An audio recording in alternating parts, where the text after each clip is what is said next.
जय हिंद दोस्तों।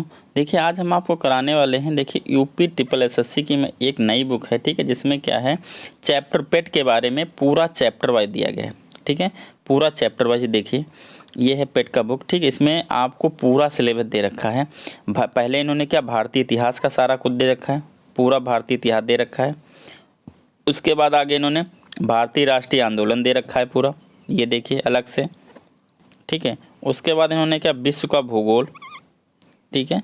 उसके बाद इन्होंने बाकी भारत का भूगोल दिया है, फिर भारतीय अर्थव्यवस्था दिया है, भारतीय संविधान लोक प्रशासन दिया है, सामान्य विज्ञान है, प्रारंभिक गणित भी है, साथ में सामान्य हिंदी भी है, सामान्य अंग्रेजी भी है, तर्क मतलब रीजनिंग भी है, और करंट अफेयर भी है, साथ में सामान्य जगह सब कुछ है।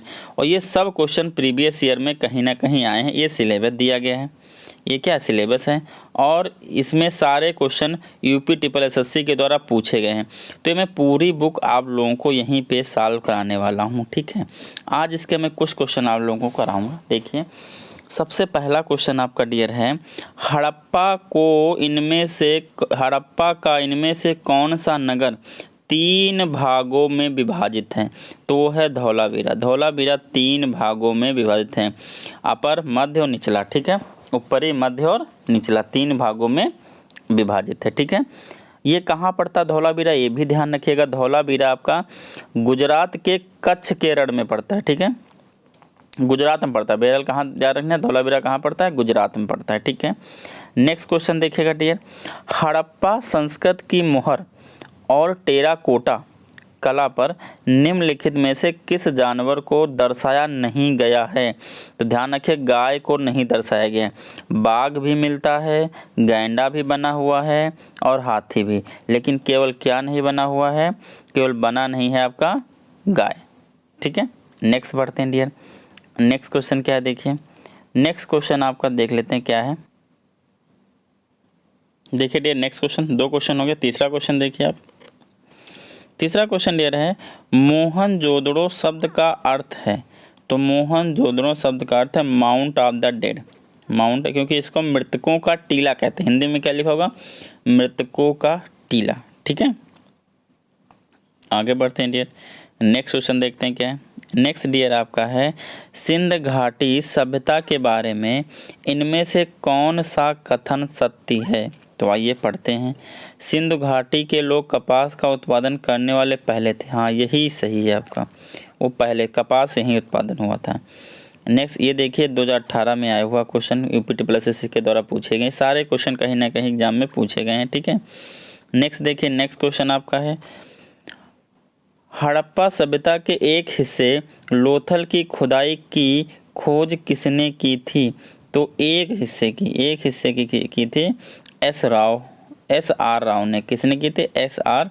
राव की, ठीक है। नेक्स्ट बढ़ते हैं, नेक्स्ट है, सिंधु सभ्यता में घोड़े की अस्थियों का अवशेष कहाँ मिला है? तो ये सुरकोटदा, लग भी रहा घोड़े जैसा नाम मिलता, ठीक है, तो आप सुरकोटदा ध्यान रखिएगा थोड़ा सा। नेक्स्ट क्वेश्चन आपका है, निम्नलिखित क्या है, निम्नलिखित में कौन सा सिंधु घाटी की सभ्यता से संबंधित स्थल नहीं है? तो ये है पाटलिपुत्र। कौन है? पाटलिपुत्र। ये यूथ पब्लिकेशन की बुक है, मैं भी आप लोगों को बता देता हूँ, ठीक है भाई। कालीबंगन भी है, रोपड़ भी है, लोथल भी, लेकिन पाटलिपुत्र नहीं है। आगे बढ़ते हैं, देखिए वैदिक संस्कृत से क्वेश्चन, किससे अब आया है क्वेश्चन? वैदिक संस्कृत से क्वेश्चन आया हुआ है, ठीक है। देखते हैं क्या है क्वेश्चन। कहा जा रहा है उपनयन समारोह। उपनयन समारोह से क्या तात्पर्य है? तो ये बच्चे को पवित्र जनेऊ धारण कराया जाता है। क्या कराया जाता है? बच्चे को पवित्र जनेऊ धारण कराया जाता है, इसको बोलते हैं उपनयन समारोह। नेक्स्ट बढ़ते हैं इंडिया, नेक्स्ट क्वेश्चन क्या है देखते हैं। नेक्स्ट क्वेश्चन देखिए क्या है, सत्य, ये सबको पता होगा, सत्यमेव जयते महाकाव्य कहाँ से उद्धृत है? मतलब महावाक्य कहाँ से उद्धृत है? तो मुंडक उपनिषद से है, ठीक है। वेदों के गद्य प्राकरण को क्या कहा था? ब्राह्मण। क्या कहा था? ब्राह्मण कहा जाता है। नेक्स्ट बढ़ते हैं डियर, नेक्स्ट है निम्नलिखित में से कौन सा ज्ञान के सिद्धांत पर बल देता है। ज्ञान के सिद्धांत पे कौन बल देता है, तो उपनिषद। कौन है इसमें डियर, उपनिषद है आपका। नेक्स्ट बढ़ते हैं डियर, नेक्स्ट क्या है, नेक्स्ट है ऋग्वेद में निम्नलिखित में से किस देवता का सर्वाधिक महत्ता है, तो इंद्र है। कौन है भैया, इंद्र हैं। ठीक है, ऋग्वेद में आपके 1028 सूक्त हैं, ध्यान रखिएगा। 10,552 मंत्र हैं और ऋग्वेद के पढ़ने वाले ऋषियों को होत्रा बोलते हैं। और इसमें सर्वाधिक वर्णन इंद्र का है। इसमें इंद्र के लिए 250 बार 250 और अग्नि के लिए 200 सूक्त की रचना है। ठीक है, ध्यान रखिएगा। और सबसे ध्यान है कि इसको होत्र, इसको पढ़ने वाले क्या कहते हैं, होत्र कहते हैं। नेक्स्ट बढ़ते हैं आगे। आगे हमारा है निम्नलिखित में से किस भारतीय पुरातन ग्रंथ में अपराध और अपराधी का जिक्र आता है, तो वो आपका आता है अर्थशास्त्र में भी आता है, मनुस्मृति में भी आता है, न्याय मीमांसा में भी आता है। तो उपयुक्त सभी, इसमें क्या होगा, उपयुक्त सभी। ठीक है, नेक्स्ट बढ़ते हैं डियर। अगला क्वेश्चन देखिए क्या है। अगला क्वेश्चन हमसे बोला गया शतपथ ब्राह्मण और तैत्तिरीय ब्राह्मण। शतपथ और देखिए ऋग्वेद के कौस्तुकी और होता है, ठीक है, और शतपथ ब्राह्मण और ये किसके होते हैं, यजुर्वेद के होते हैं। नहीं यजुर्वेद के होते हैं। एक सेकंड, यजुर्वेद के ही होते हैं। ठीक है, तो ये आपके शतपथ ब्राह्मण और तैत्तिरीय ब्राह्मण किसके होते हैं, देख लीजिए किसके होते हैं, ये यजुर्वेद के ही होते हैं। ठीक, किसके, यजुर्वेद के होते हैं। ध्यान रखिएगा सबके ब्राह्मण ग्रंथ आपको अच्छे से याद, सामवेद का शतपथ होता है जैसे, सॉरी उसका गोपथ होता है। ठीक है, तो ये सबके आपको याद कर लेने हैं। ठीक है, चार ही हैं, चारों को आपको रट लेना है। शतपथ ब्राह्मण और तैत्तिरीय ब्राह्मण किसके हैं, यजुर्वेद के हैं।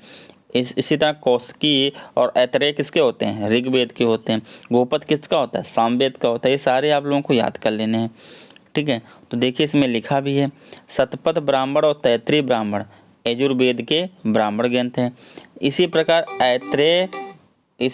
आपका ऐतरेय और क्या है इसमें, तैत्तिरीय किसका ब्राह्मण ग्रंथ। देखिए जैसे इसमें क्या दिया गया है, शतपथ ब्राह्मण का एवं तैत्तिरीय ब्राह्मण यजुर्वेद के ब्राह्मण ग्रंथ हैं। इसी प्रकार ऐतरेय और कौस्तुकी ऋग्वेद के हैं। देखिए ऐतरेय और कौस्तुकी किसके हैं, ऋग्वेद के हैं। मतलब यजुर्वेद और ऋग्वेद के दो हैं। और पंचविश, तांडय और जैमिनी आज सामवेद के हैं। और गोपथ किसका है, अर्थोवेद का। गोपथ किसका है, अर्थोवेद का है। मैं शायद गलत बोल गया था, गोपथ किसका, अर्थोवेद का है। और सामवेद का तुम्हारा क्या, पंचविश है। ये क्या, सामवेद का एक ही पूछा था, पंचविश। ठीक है, तो सामवेद का पंचविश है, ध्यान रखिएगा। नेक्स्ट आपका है ऋग्वेद में गायत्री मंत्र किस देवता को समर्पित है, सावित्री को। किस समर्पित है, सावित्री को। नेक्स्ट बढ़ते हैं डियर। नेक्स्ट आपका है सर्वाधिक प्राचीन पुराण कौन सा है। सर्वाधिक प्राचीन पुराण तुम्हारा मत्स्य पुराण है। सबसे पुराना पुराण कौन सा तुम्हारा, मत्स्य पुराण है। हमारे यहाँ कुल कितने, 18 पुराण हैं। कितने पुराण हैं, 18 पुराण हैं, जिनमें से केवल 5 में मत्स्य, वायु, विष्णु, ब्राह्मण, भागवत, राजाओं की वंशावली पाई जाती है। ठीक है, मत्स्य पुराण सबसे प्राचीन और प्रामाणिक पुराण है आपका। ठीक है, नेक्स्ट आगे बढ़ते हैं डियर। अगला क्वेश्चन देखिए, इसमें क्या लिखा गया है, निम्न में से कौन सा उपवेद नहीं है। उपवेद नहीं, उपवेद वेदों के ऊपर जो लिखे गए हैं, तो आपका इसमें ऑप्शन हो जाएगा योग वेद। योग वेद नहीं, बाकी सारे उपवेद हैं। ठीक है, आगे वैदिक देवता इंद्र किसके देवता हैं, तो वैदिक देवता इंद्र आपके देवता हैं किसके, वर्षा एवं चक्रवात के। वर्षा एवं चक्रवात के हैं। ठीक है, अब आ गया बौद्ध एवं गौतम, बुद्ध एवं गौतम बुद्ध। ठीक, बौद्ध धर्म। गौतम बुद्ध ने कहाँ पे धर्म चक्र परिवर्तन का उपदेश दिया था, तो कहाँ दिया था भैया, दिया था सारनाथ में। कहाँ दिया था, सारनाथ में दिया था। नेक्स्ट क्वेश्चन देखिए आप लोग। नेक्स्ट है पाली में बौद्ध ग्रंथों को आमतौर पर त्रिपिटक यानी 3 फोल्ड बास्केट कहा जाता है। 3 फोल्ड बास्केट कहा जाता है, त्रिपिटक। इनमें से कौन सा त्रिपिटकों में से नहीं है, तो सुत्त पिटक, विनय पिटक, आदिधम्म पिटक, ये तीनों हैं तो कौन है ये, ऑप्शन सी वाला हमारा राइट होगा, क्योंकि ये नहीं पूछा है। ठीक है, सुत्त पिटक, विनय पिटक, अधिधम पिटक, ये तीनों होते हैं त्रिपिटक में। ठीक है, त्रिरत्न जैन धर्म से आधारित हैं। ठीक है, भगवान बुद्ध की 200 फीट ऊंची कांस्य प्रतिमा स्थापित करने का निर्णय लिया, तो ये लिया कुशीनगर में। कहाँ लिया गया, कुशीनगर में। बुद्ध का महापरिनिर्वाण कहाँ प्राप्त हुआ, बुद्ध को महापरिनिर्वाण कहाँ प्राप्त हुआ, तो कुशीनगर में। कहाँ प्राप्त हुआ, कुशीनगर में महापरिनिर्वाण प्राप्त हुआ, इसलिए वहाँ ऊंची मूर्ति बनेगी। कुछ चीज़ उनके बारे में दी गई है, आप लोग देख लीजिए। क्या क्या दिया गया है। जन्म दिया गया, जन्म कहाँ, लुम्बिनी नेपाल में हुआ है। ग्रह त्याग, राजगृह। ज्ञान प्राप्त, बोध गया बिहार में हुआ है। मृत्यु कहाँ हुई, कुशीनगर में। नेक्स्ट क्वेश्चन देखिए, किस स्मारक से गौतम बुद्ध ने दुनिया के लिए बौद्ध धर्म के अपने दिव्य ज्ञान का प्रचार किया था, तो कहाँ से किया था भैया, महाबोधि मंदिर समूह। कहाँ किया, महाबोधि मंदिर समूह। नेक्स्ट क्वेश्चन देखिए, नेक्स्ट क्वेश्चन, बौद्धों के लिए उत्तर प्रदेश में स्थित सारनाथ क्यों महत्वपूर्ण है। सारनाथ क्यों महत्व, क्योंकि यहाँ पे पहला उपदेश दिया था उन्होंने, भगवान बुद्ध ने पहला उपदेश दिया था, तो कौन था, ज्ञान प्राप्त के करने के बाद भगवान बुद्ध ने सारनाथ में अपना पहला उपदेश दिया था, इसीलिए ये फेमस है। तो आप लोग देखिएगा, एक चीज़ इसमें मैं आपको दिखाना चाह रहा हूँ, एक सेकंड रुकिएगा थोड़ा सा। देखिए ऊपर आते हैं इसके इंडेक्स पे, थोड़ा सा एक सेकंड रुकिएगा आप लोग, इंडेक्स पे आप देखिएगा। देखिए इसको आप पूरा पढ़ लीजिएगा, बहुत है इसमें आपको हिस्ट्री वगैरह। ठीक, इतना बहुत है आपके लिए। ठीक है, देखिए यहाँ से आप देखिएगा तो यहाँ पे देखिए सिंधु घाटी सभ्यता, वैदिक सभ्यता, ये 3 चैप्टर अभी हो गए हैं। ज़्यादा कुछ नहीं, हिस्ट्री में 2 दिन में आपकी क्या कर दूँगा, ख़त्म कर दूँगा। आज मैं देख लेता हूँ कितना मैं करा दूँगा, आज अभी बता रहा हूँ आपको मैं। ठीक है, देखिए ये सिंधु, वैदिक, बौद्ध 3 चैप्टर मैंने करा दिए, 3 और करा देता हूँ, 6 हो जाएं, और बाकी 1 2 3 4 5 6 7 कल करा दूंगा। ठीक, कल हिस्ट्री क्या हो जाएगी, समाप्त हो जाएगी। ठीक है, क्योंकि अब 5 नंबर का आना, इससे कितना आना, 5 नंबर का आएगा। ठीक है, तो 5 नंबर बहुत है इतना। ठीक है, आइए चलते हैं फिर, कहाँ थे हम लोग पढ़ना है जैन धर्म। कहाँ पढ़ना है, जैन धर्म पे पहुँचना है। आ गए जैन धर्म, अपना मौर्य वंश, इसके पहले होगा जैन धर्म। देखिए जैन धर्म में क्या है, मनुष्य जीवन का सर्वोत्तम ध्येय है कैवल्य, जिसका अर्थ होता है, कैवल्य का अर्थ डियर होता है इच्छाओं पर विजय प्राप्त करना। क्या होता है, मतलब यही ज्ञान होता है, इच्छाओं पर विजय प्राप्त करना। 24वें तीर्थंकर एवं अंतिम तीर्थंकर थे महावीर। पहले कौन थे, ऋषभ देव थे। पहले कौन से थे, ऋषभ थे। ठीक है, नेक्स्ट बढ़ते हैं, पहले जैन तीर्थंकर कौन थे। देखिए फिर क्वेश्चन ऋषभ देव थे, अभी याद आ गया। नेक्स्ट बढ़िए, नेक्स्ट क्वेश्चन क्या है आपका, जैन धर्म में 3 रत्न दिए जाते हैं और उन्हें निर्माण का मार्ग कहा जाता है, वह हैं, तो वह सही विश्वास, सही ज्ञान, सही आचरण। सम्यक विश्वास, सम्यक ज्ञान, सम्यक आचरण। जो सम्यक का मतलब सही, इसलिए यहाँ लिखा गया है। कितने तीर्थ में देखिए, सम्यक दर्शन मतलब सम्यक विश्वास, सम्यक ज्ञान और सम्यक आचरण, ये 3 है। ठीक है, अब देखिए मौर्यवंश में डियर क्या है, मौर्यकालीन भारत के विवरण वाली इंडिका के लेखक थे। इंडिका किसने लिखा था, इंगिटा लिखा था मेगास्थनीज ने। किसने लिखा, मेगास्थनीज ने। अशोक के आक्रमण के दौरान कलिंग की राजधानी कौन सी थी। जब अशोक ने आक्रमण किया था उस समय कलिंग की राजधानी क्या थी, तो उसमें डियर कलिंग की राजधानी जो भी इसमें दी गई हैं वो नहीं थी। ठीक, कोई भी नहीं थी। देखो लिखा भी गया नीचे, कलिंग विजय के पश्चात अशोक ने वहां 2 अधीनस्थ प्रशासनिक केंद्र किए। क्या, उत्तरी केंद्र राजधानी तहसील और दक्षिणी केंद्र की राजधानी जौगढ़, 2 राजधानी थी। ठीक है, इनमें दोनों में से कोई भी नहीं है। नेक्स्ट बढ़ते हैं डियर, नेक्स्ट क्वेश्चन है, अशोक का सिंह चतुर्मुख स्तंभ शीर्ष में एक है, कहाँ पर एक है, एक है सारनाथ में है। देव नाम प्री, ये किसको, अशोक का नाम है। किसका नाम है, अशोक का नाम है, भाभु स्तंभ में मिलता है। ठीक है, आगे देखें, अशोक के कौन से शिलालेख ब्राह्मी लिपि का प्रयोग नहीं किया गया। ब्राह्मी लिपि का प्रयोग किसमें नहीं, ये बताना। शाहबाजीगढ़ में ब्राह्मी लिपि का प्रयोग नहीं है। ठीक है, आगे देखते हैं। अगला क्वेश्चन आपका है डियर, निम्नलिखित निम्नलिखित में से मौर्य काल का सर्वोत्तम प्रतिमान कौन सा है? तो स्तंभ, सबसे ज़्यादा उन्होंने क्या बनाया? स्तंभ बनवाया। निम्नलिखित में से कौन सा अशोक के साम्राज्याधीन नहीं था? कश्मीर, कर्नाटक भी था, गुर्जर भी था, कामरूप नहीं था। क्या नहीं था? कामरूप नहीं था। बृहद सांची स्तूप किस काल से संबंधित है? तो बृहद सांची स्तूप मौर्य काल से किस संबंधित है? मौर्य काल से संबंधित है। ठीक है, नेक्स्ट क्वेश्चन देखें। गुप्त वंश आ गया। निम्नलिखित में किस क्रम में भारत आए थे? सबसे पहले दिया टॉमस रो, फिर फाहियान और फिर क्या दिया गया? हेनसांग। तो सबसे पहले फाहियान आया था, फिर आपका हेनसांग आया था, फिर टॉमस रो। देखो फाहियान आया था 399 से 714 ईसा पूर्व, चंद्रगुप्त सेकंड के शासनकाल में आया था।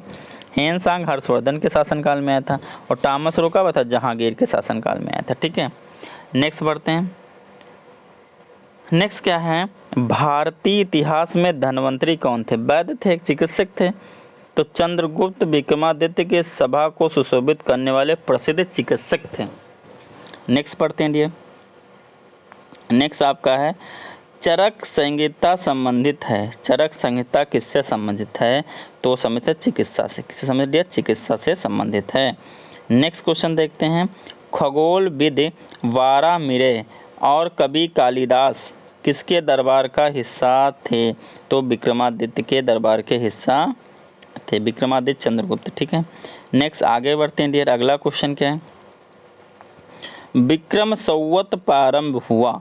तो विक्रम संवत डियर प्रारंभ हुआ 5700 ईसा पूर्व। कहीं कहीं इसको 58 भी मिलेगा। ठीक है, दोनों सही हैं।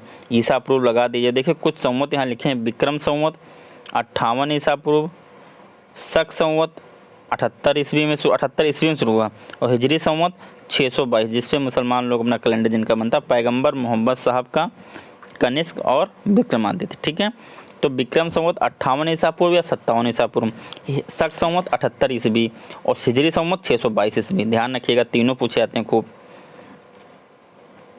नेक्स्ट देखिए हर्षवर्धन।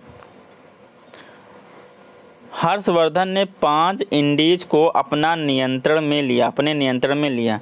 इनमें से 5 इंडीज था बी पंजाब, कन्नौज का भी शासन किया उसने, बंगाल, बिहार और उड़ीसा। नेक्स्ट क्वेश्चन देखें। वह स्थल जहां हर्षवर्धन ने बौद्ध महासम्मेलन का आयोजन किया था तो प्रयाग में किया था। कहाँ किया था? प्रयाग में। नेक्स्ट बढ़ते हैं। अगला है कन्नौज से पूर्व हर्षवर्धन कहाँ का शासक था? तो कन्नौज के पूर्व वो थानेश्वर का शासक था। कहाँ का था भैया? थानेश्वर का शासक था। तो ये कुछ चैप्टर आपके कितने 7 चैप्टर हो गए हैं। बाकी मैं इसके कल करा दूंगा। कल पूरी हिस्ट्री क्या हो जाएगी? समाप्त हो जाएगी। ठीक है, तो ये बुक थोड़ा सा अच्छी है, इसमें सारे प्रीवियस ईयर क्वेश्चन है। ओके दोस्तों, जय हिंद दोस्तों।